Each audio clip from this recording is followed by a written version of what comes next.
आने वाली 12 तारीख को बिहार में एक बहुत बड़ा खेला होगा। नीतीश कुमार जी का राजनीतिक कैरियर, बहुत बड़ा मैं स्टेटमेंट दे रहा, राजनीतिक कैरियर शायद खत्म होने की कगार पे। जेडीयू के अंदर जितने भी विधायक हैं उनकी फूट का जबरदस्त तरीके से खतरा है।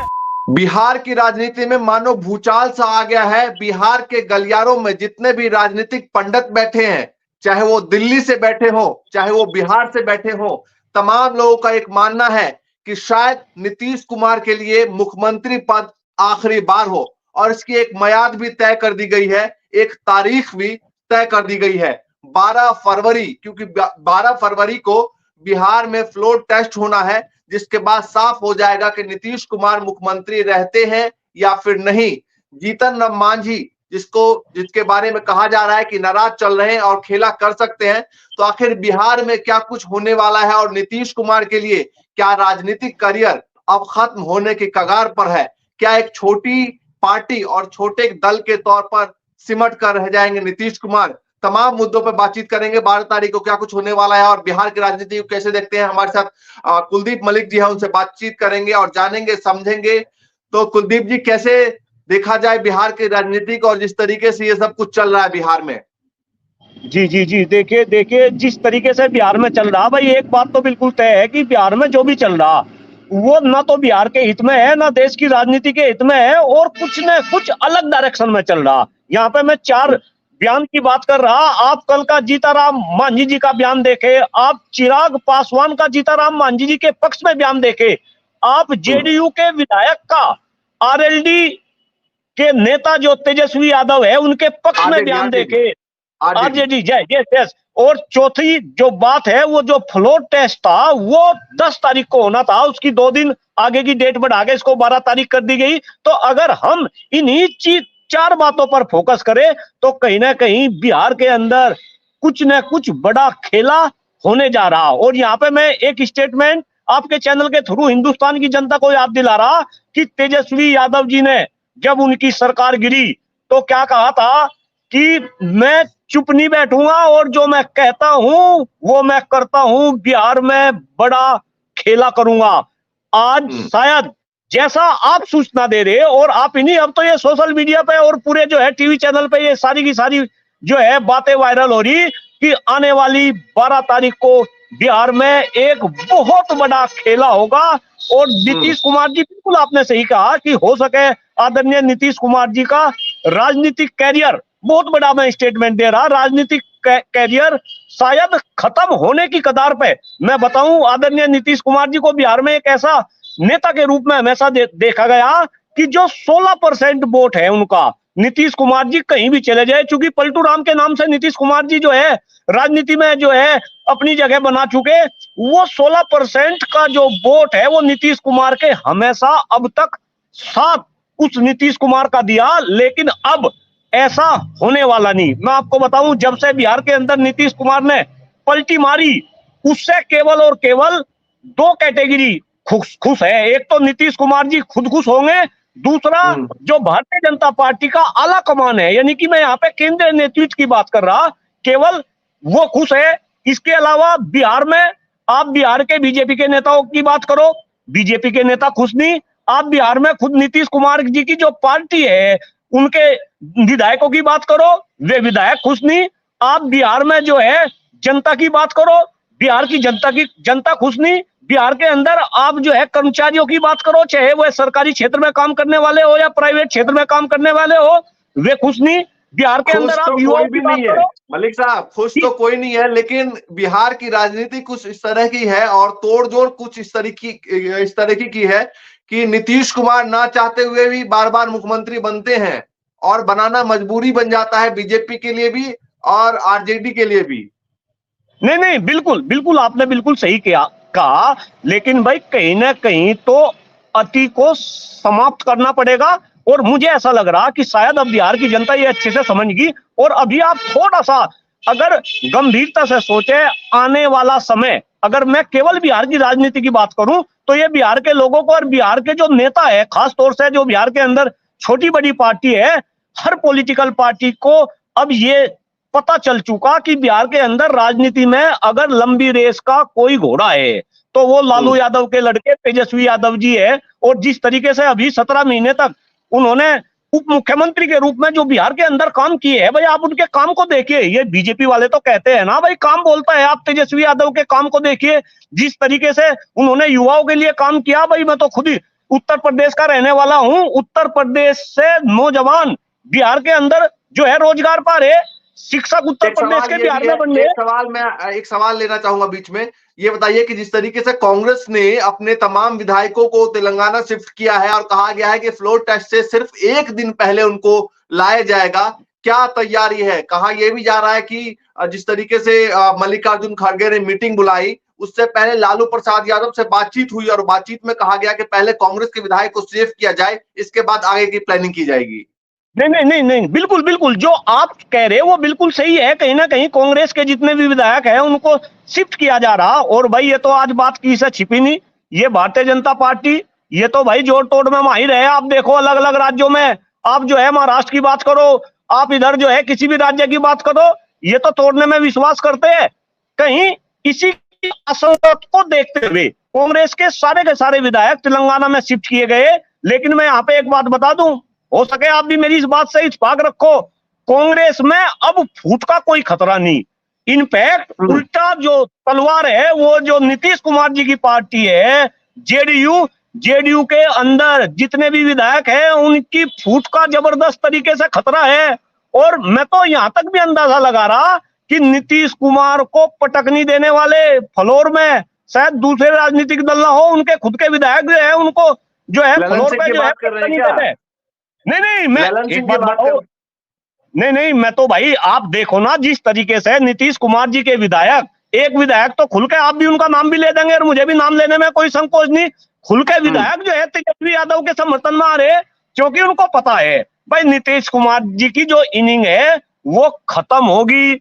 अब नीतीश कुमार जी लंबी रेस के घोड़े नहीं, अब लंबी रेस के जो घोड़े हैं वो तेजस्वी यादव है बिहार की राजनीति के अंदर। तो कहीं ना कहीं हर कोई अपना स्वार्थ देखता है। लेकिन मैं यहाँ पे ये बता दूं, अपना स्वार्थ भी आप देखो, लेकिन प्रदेश का स्वार्थ और देश का स्वार्थ भी इन नेताओं के लिए सर्वोपरि होना चाहिए।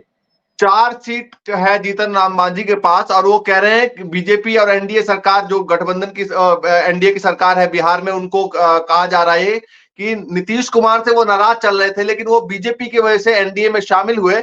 और उनका साफ तौर से कहना है कि मुख्यमंत्री का पद का ऑफर तो मुझे पहले भी मिला था, वैसे भी यहाँ मेरा जो है वो एक रोटी से मेरा पेट नहीं भरने वाला।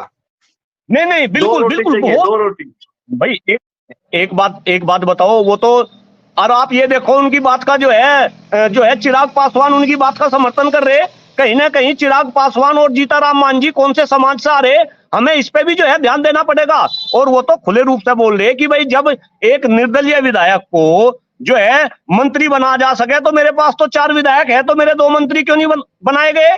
इसके अलावा वे अपने मंत्रालय पे भी क्वेश्चन उठा रहे कि भाई जो मंत्रालय मेरे पास था वही मंत्रालय मेरे बेटे को दे दिया गया। तो कहीं ना कहीं उनकी नाराजगी जग जाहिर है। और ये जग जाहिर नाराजगी ये संकेत दे रही कि आने वाली 12 तारीख को जो है बिहार के अंदर एक बड़ा खेला होगा। इसमें भूमिका खुद नीतीश कुमार जी के जो विधायक होंगे उनकी महत्वपूर्ण भूमिका होंगी और वे विधायक ही खेला करने में अपनी महत्वपूर्ण भूमिका निभाएंगे। और खास तौर से भारतीय जनता पार्टी के लिए ये एक सबक होगा। जिस तरीके से अभी आप देखो जो पास के राज्य है झारखंड के अंदर, इन्होंने भारतीय जनता पार्टी ने वहां पे भी सरकार का खेल बिगाड़ने की कोशिश करी, लेकिन वहां पे भी इनको मुंह की खानी पड़ी।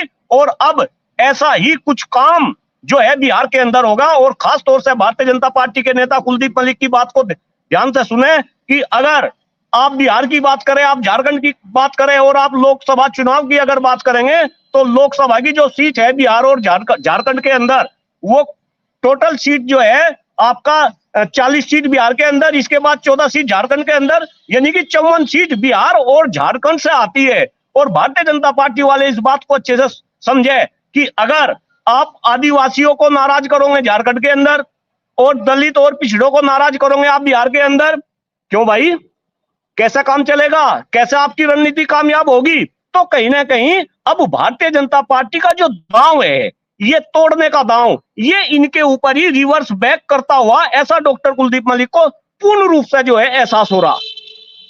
अच्छा, एक सवाल ये भी उठता है कि जिस तरीके से हम देख रहे हैं तमाम जगहों से जो रोजगार जो दिए गए बिहार में, तमाम जगहों से लोग वहां पहुंचे। उत्तर प्रदेश के कई ऐसे जिले थे जहां पर मैं ग्राउंड पर उतरा तो उन्होंने बताया कि बिहार में रोजगार इस बार सबसे ज्यादा वैकेंसियां आई हैं, और उत्तर प्रदेश के कई राज्य से जो है, कई जगह जिलों से जो है लोग बिहार पहुंचे हैं। तो आपको लगता है कि ये जो परसेप्शन है ये बनाने में कहीं ना कहीं कामयाब हुए हैं तेजस्वी यादव? जिस तरीके से उनपे कहा जा रहा था कि जंगल राज है, जंगल राज है, उसको तोड़ने के बाद जो है वो जनता के दिल में बनाने के लिए, अपनी जगह बनाने के लिए वो कहीं ना कहीं 15-17 महीनों में जितना हो सकता था उन्होंने कर दिया। जी जी जी जी जी जी बिल्कुल चौहान साहब, आपने जो बात कही इसमें बिल्कुल जो है सत्यता है। और चूंकि मैं तो पहले ही इस बात को कह चुका और मैं खुद जो है उत्तर प्रदेश का निवासी हूँ, पश्चिम उत्तर प्रदेश का, और तेजस्वी यादव ने जिस तरीके से काम किया बिहार के अंदर और खास तौर से नौजवानों को लेकर, अरे इतनी भर्तियां, एक तरफ तो लोग इस बात को भी देख रहे हैं कि देश के प्रधानमंत्री आदरणीय नरेंद्र मोदी जी ने 2014 में जब ये आए तो युवाओं के लिए जो सबसे बड़ी घोषणा थी ये थी कि भाई 2 करोड़ युवाओं को ये प्रतिवर्ष रोजगार देंगे। लेकिन आज युवाओं का कितना बुरा हाल है, बेरोजगारी देश के अंदर चरम पे है। और दूसरी तरफ एक ऐसा राज्य है जो बिल्कुल आप पिछड़ा राज्य है, हो सके कुछ लोगों को मेरा ये स्टेटमेंट गलत लगे, बिहार एक पिछड़े राज्य की कैटेगरी में आता है। अगर उसके अंदर कोई युवा मुख्यमंत्री युवाओं के लिए इस तरीके से काम करता है, इस तरीके के रोजगार देता है कि वो रोजगार केवल अपने प्रदेश के ही नहीं, वो पड़ोसी प्रदेश से भी जो है वहां पे रोजगार करने के लिए, सरकारी क्षेत्र में काम करने के लिए लोग आ रहे हैं, तो अपने आप में बहुत ही सराहनीय है। और ये आज चर्चा का विषय है। और कहीं ना कहीं तेजस्वी यादव जी ने तो ये भी बात कही कि रोजगार ये नीतीश बाबू तो देने वाले नहीं थे, चूंकि ये तो 8 बार पहले भी मुख्यमंत्री, ये जो रोजगार दिलवाए गए इसमें कहीं ना कहीं मेरी स्वयं की भूमिका, मेरी पार्टी की भूमिका है। बिहार के अंदर तेजस्वी यादव को लेकर माहौल बन रहा भाई अपने आप में बहुत ही सोचनीय है, खास तौर से भारतीय जनता पार्टी के लोगों के लिए। दूसरी बात, मैं भारतीय जनता पार्टी के लोगों के लिए चूंकि रोजगार की बात चल रही, भाई कल आप भी दिल्ली के जंतर मंतर पर क्या हुआ, शायद इसके आप लोग मीडिया वाले भी गवाह होंगे। देश के कोने कोने से आई हुई जो बहनें थी, जो बेटियां थी, अरे भारतीय जनता पार्टी की सरकार तो बेटी बचाओ बेटी पढ़ाओ और नारी सशक्तिकरण की बात करती है, लेकिन कल दिल्ली के जंतर मंतर पे जो जनसैलाब बेटियों का, जो बहनों का उमड़ा अपनी मांगों को लेकर, क्या वो नरेंद्र मोदी जी और हमारे खास तौर से मेरे प्रदेश के मुख्यमंत्री योगी जी नहीं देख रहे? कहीं ना कहीं अब जनता है जो बातों को सुन रही है कि राम के नाम पर, ठीक है आप राम का नाम लो, आप जो है भगवान राम का, श्री राम का मंदिर बनाओ, आप मंदिर बना रहे हैं, बहुत ही अच्छी बात है, लेकिन कहीं ना कहीं आपको युवाओं को रोजगार देना पड़ेगा। जो संविदा पे ये कर्मचारी पूरे हिंदुस्तान के अंदर आपने रख के ये संविदा सिस्टम आपको खत्म करना पड़ेगा और कहीं ना कहीं इस जोड़ तोड़ की राजनीति से ऊपर उठना पड़ेगा। आप मुझे एक बात बताओ चौहान साहब, इस बात को जरा देश की जनता ध्यान से सुने, किसी भी राज्य में ये जोड़ तोड़ करते हैं, इससे फायदा किसका हो रहा? इससे फायदा केवल और केवल राजनीतिक दल का हो रहा। मैं केवल यहाँ भाजपा की बात नहीं कर रहा, अगर दूसरी पार्टी भी जोड़ तोड़ की राजनीति करती है तो फायदा पार्टियों को है, लेकिन इसमें नुकसान किसका? इसमें नुकसान है जनता का। जनता इस बात को समझे कि जब जोड़ तोड़ की राजनीति होती है तो ये हर एक राजनीतिक दल किस तरीके का एक हिडन समझौता करते हैं जो हमारे आपके बीच में नहीं आता, और उस समझौते का जो परिणाम भुगतना पड़ता है वो कहीं ना कहीं हमें आपको यानी कि देश की जनता को भुगतना पड़ता है। ठीक है, 12 तारीख को लेकर क्या कहेंगे आप?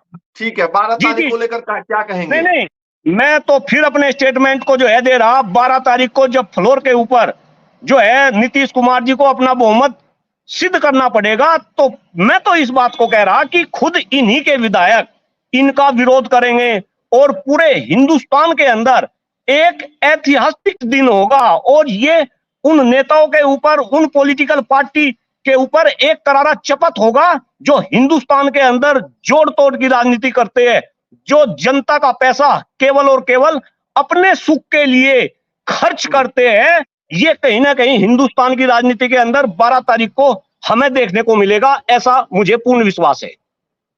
अच्छा, बीजेपी के प्रदेश अध्यक्ष हैं, नाम मैं भूल रहा हूं, सम्राट, आई थिंक सम्राट नाम है उनका, सम्राट जी हैं, उन्होंने कहा था कि मैं पगड़ी तब उतारूंगा जब पद से उतार दूंगा नीतीश कुमार को, जो उप मुख्यमंत्री बने हैं। सम्राट चौधरी है।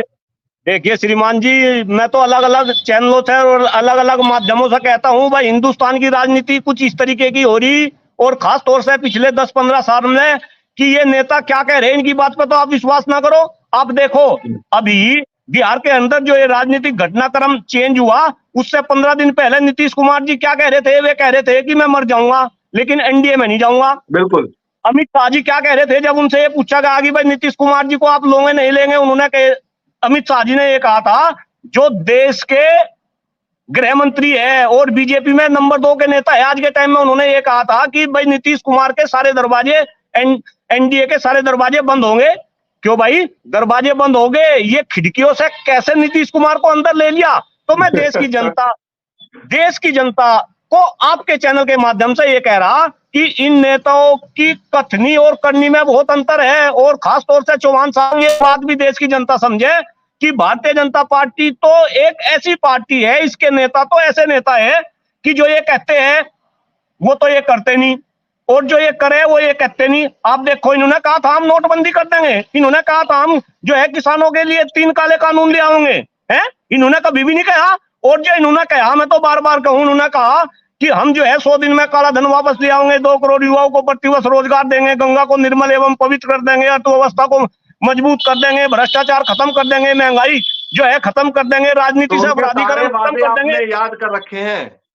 नहीं, मैं तो आपकी बात पे ही कह रहा कि भाई बीजेपी वाले तो जो करे वे कहते नहीं, और जो इन्हें करने में तो कहीं ना कहीं ये सारी की सारी बात जनता को समझनी पड़ेगी। और डॉक्टर कुलदीप मलिक जी अपना धर्म समझता है कि टाइम टू टाइम ऐसी बात डॉक्टर कुलदीप मलिक के थ्रू ये जनता में जाए, और जनता इन बातों पर चिंतन करे, इन पर नमन करे, और अच्छी सरकार, अच्छे प्रतिनिधि चुन के राजनीति के अंदर असली मुद्दों की बात करे, शिक्षा की बात करे, स्वास्थ्य की बात करे, खराब होते हैं पर्यावरण की बात करे, बढ़ती जनसंख्या की बात करे। जी चलिए, बहुत बहुत शुक्रिया कुलदीप जी। इसी तरीके से आगे जुड़ेंगे। फिलहाल बिहार की राजनीति में जिस तरीके से उठापटक मची हुई है, उसको लेकर हम लोग चर्चा कर रहे थे और आगे भी बताते रहेंगे, क्योंकि 12 तारीख को इंतजार है कि 12 तारीख के फ्लोर टेस्ट में आखिर क्या कुछ होगा। क्या नीतीश कुमार के लिए ये आखिरी जो शपथ ग्रहण अभी 1 हफ्ते पहले लिया था, वो शपथ ग्रहण आखिरी था, या फिर से नीतीश कुमार, कहते हैं बिहार में बहार है नीतीश कुमार है, तो क्या नीतीश कुमार बने रहेंगे या फिर बदल जाएंगे, देखने वाली बात है। लेकिन जो भी अपडेट होगा लगातार आपको दिखाते रहेंगे। फिलहाल के लिए नमस्कार।